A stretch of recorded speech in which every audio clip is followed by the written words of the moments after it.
Hello, my name's Jupiter Hadley, and today we're doing another version of Jupi Plays All the Games, this time with the Games Made Quick 4. This was a game jam that happened in January, a little bit behind, and basically they were challenging developers to make a game during a GDQ, which is like the speed running live stream, I believe for a charity where people speed run games. All of the games that were submitted to this jam will be played in this video series, 10 per video for about a minute each. Links in the description to the games if you want to check them out further, and all my info is also in the description, so you can follow me on Twitter or support me on Patreon if you like this content. Thank you very much for watching, and liking, commenting, and subscribing. We're playing Die to Win. What you didn't see is that my first body fell and became that cube. I wasn't recording yet. So, probably could have done this in less deaths, but here we are. So this one started with some blocks that we could stand on. That's good. Oops. Surprised there's not a death counter, but I suppose they didn't have enough time to add that. Ooh, I climbed up the side of that wall. I didn't realize we'd be able to climb. Do you have to build, like, stairs? Because we can climb, we just learned that, so like... and also we fall. Okay, so that might have been intentional, like an intentional thing that you were meant to learn. So I just need to... just sliding down that. I need to basically build a tower big enough to jump off of. Yeah, can we make it? Oh, yes, we did. Might need this tower to be a bit... no. Spikes on top. This is a nice concept. The game's got a lot of, oh, darn it. I don't know how to do that, actually. I'm stuck. Has a lot of stuff implemented already. Next. We're playing a shitty bullet hell. Take on the bullet hell genre. I don't know. I guess I'm clicking on this enemy. I wasn't actually dodging any bullets, I'm just clicking on them, and then I'm hoping that they don't shoot out bullets. I'm guessing my cursor is me, right? So my cursor, you can't probably see it, but it's definitely me, and there's a health bar at the bottom, and I just basically am not even avoiding anything and killing the bots. I think it's pretty interesting to have your cursor as your character. You have more control over it, I feel, than a character on the screen. Wow, this bee is having some issues. I think this is a pretty funny take, though. The mouse has a loading symbol by it, doesn't understand what I'm doing. Are you playing a clicker? Sort of.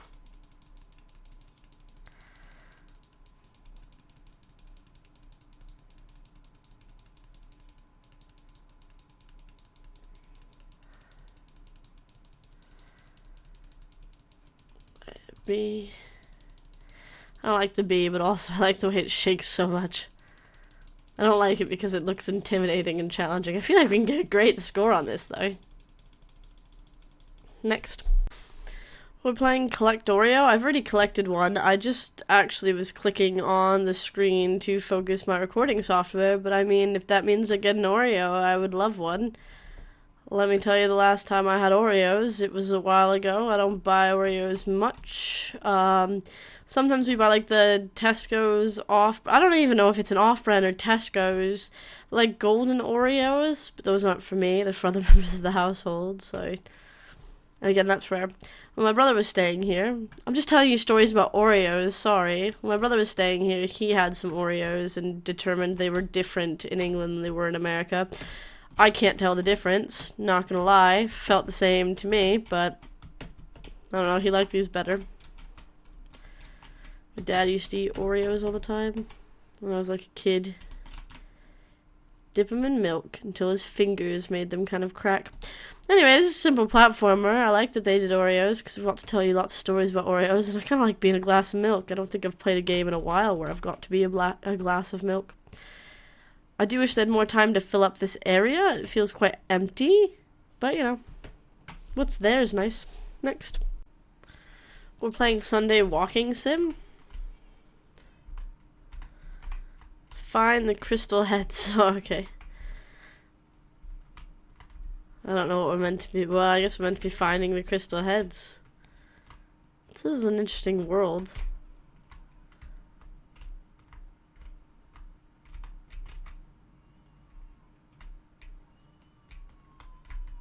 Lots of mushrooms. I quite like the mushroom graphic. That looks like a crystal head. Let's go in the maze. The maze is clearly where the crystal head lives in the maze. Let's do it. Got it. Got a crystal head. Oh, can't just easy escape. Gotta.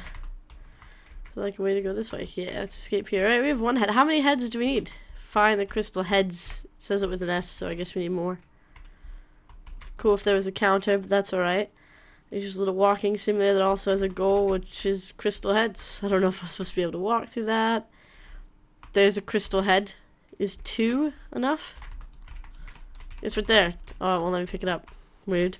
Next. We're playing Explosion Jumper. This is the single player version. There's like a multiplayer version that wasn't made for the jam. Is how I'm reading it. I normally play the post-jam version, but I don't have any friends anyway, so how do I jump up there? I don't know how to jump up there. I know we're supposed to, like, use the explosion to jump, but we don't jump that far from the explosion. Definitely doesn't feel it. I wish there was some texture on the floor and everything, so there was some, like, I'm moving right now, right, down this line, but it doesn't really look like it, apart from the fact that my gun's animating. Kinda wish that was different. No. Yeah, I still can't get up there. No, this is gonna be one of those games where I just don't actually get anywhere. Not beginner friendly. It looks like a cool parkour course though, just going up, up, up, but it also looks like there might be something, like an option to go that way. Unsure. Next. We're checking out truck driving tests, so we can change like the vehicle and then the color, tone. Yeah. Yeah. Stripe tone, cool. And then we can drive it. Ooh. Pretty sure I just instantly started reversing. Definitely not the best Pico 8 car driver out there.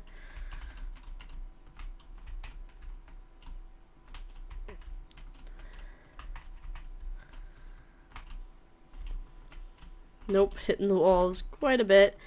That's okay.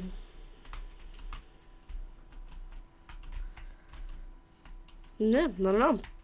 Test out a car. Pick out all of its colors and how it should look and what type of car it is. Drive it around a little test course. You can also, like, reverse. Or, I guess it's also your brake. I don't know. It's cute. Next. We're playing in the temple. This is a story of your visit to the temple of Oratavesh. Sorry if I said that wrong. Before the idol. You are in the back of the temple before the idol of Oratavesh. It is a well-made wooden statue painted with gold and blue. In front of the statue is an ornate knife and a plain wooden bowl. You've come here to the sanctum to give something. You've arrived to deposit a votive offering to Oratavesh for healing your sickness over the winter. You intend to give a silver coin. Giving a coin, you take out a silver coin from the pouch hanging from your belt. It represents the work of several weeks as a cobbler. You take the coin and throw it in the fountain that is behind the idol, where you hear it clink against the other coins that have been deposited previously. You turn back and walk through the curtains to the common side of the temple, where other devout are waiting for their turn to enter the sanctum. Return to the beginning. Oh, so that's quite small, but it's cute and it's well written, and there's different paths that you can take because you can also do something or take something. Interesting. Next. We're playing SHREK'S Gunderland 2. Once upon a time, Shrek. Use the letter keys, WSD to move, click or hold down the click to shoot. Use the look device to look, R to reload. Either kill all the Shreks or find the exit at the end of each level. The game is jump scares. I don't like jump scares. This is target practice. Cool. We done? Looks like a new gun. Target practice. What does it say? You can also shoot crates. How do I start the game, though? Oh, you can see how many bullets you have at the bottom there. Cool. Let's just start. Greetings, traveler, into Shrek's maze. Find the exit. Shrek is waiting for you. Don't let Shrek get you. I don't want Shrek to get me, but the walls are made of Shrek, so, I mean, I'm sure he will. I'm gonna stop running because it's movement that's too fast for me to handle in this strange maze of Shrek. And I ended up back out the door! I got turned around to the point where I no longer am in the maze because I was running. That's me in mazes, basically. Cool, we put some fire up. Alright, so the fire showed me that, like, this is just leading to that, so I guess... Oh, there's someone... Oh, no! I hate those things. I apologize so much for that. Next. We're playing Tank Teardown. Have you ever got to a part in a game jam where you feel like the stuff that you're playing is just memes? Because the picture for this is literally the starfish from SpongeBob, Patrick, just like screaming with fire in his eyes. You know, that's very confusing to me, the person trying to play a game about tanks. So that's where we're at in me playing this jam. I do literally feel like I am just playing memes, which is fine. I don't mind playing memes. Oh, that Shrek one was scary, not gonna lie. Did not like. 10 out of 10. This one, it's got some good bones. There's a lot of well-made stuff here. I'm doing great. I like the rate at which we get power-ups. It's dependent on how many things we kill. Let's do this. Let's shoot 2. Oh, how lucky. I was hoping we would get to spray out, but, you know. Oh, we got hit. Oh, we get money. What does money do? I didn't realize the crates were just cash. Might have actually cared a bit more about them.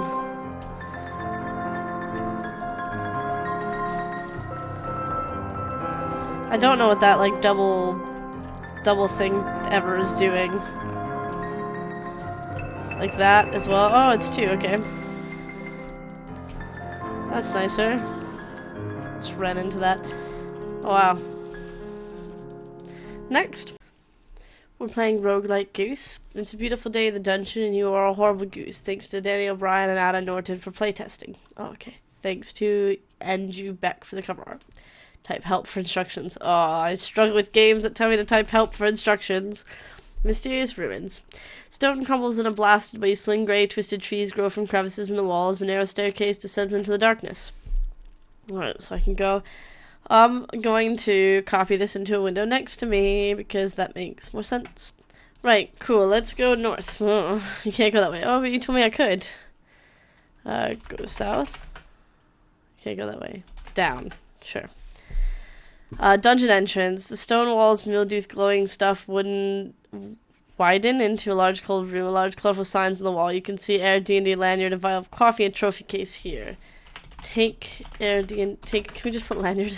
Lanyard. Take coffee. Read sign. A glossy sign in bright orange and virulent green with a stylized picture of a sword on a pile of money. It says, "Welcome to your new dungeon away from home. Let Air D&D be your guide, and we will bring you to the new depths of adventuring." Air D&D. Alright, did we take everything? Did we look at trophy case? An enormous marble trophy case in front is carved with the motto, I don't know what that is. Kill trophy case. Nope. Honk at trophy case. Peck. Trophy case. You jab your beak at the trophy case. Nothing happened. Okay. Go down. Disturbing hallway. The angles here, the colors, the feel of the air, just wrong. Horribly wrong. Honk. Honk. You suddenly remember that your beak is full of stuff. A shower of dust cascades from above. It's cute that you can honk and peck and stuff and be a little duck. Next.